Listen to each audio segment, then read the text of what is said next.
একটি ছোট্ট গ্রামে আকাশ আর রবি নামে দুই ভালো বন্ধু ছিল। দুজন একই স্কুলে পড়তো আর প্রতিদিন একসাথে হেঁটে স্কুলে যেত।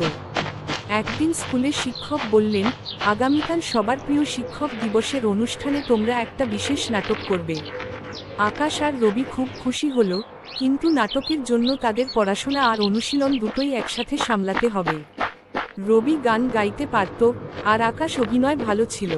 তাই তারা ঠিক করল, রবি গান গাইবে আর আকাশ নাটকের মূল চরিত্রে অভিনয় করবে। পরদিন সকালে তারা গ্রামের মাঠে বসে শেষ অনুশীলন করল। দুজনেই একে অপরকে উৎসাহ দিল, আমরা পারব।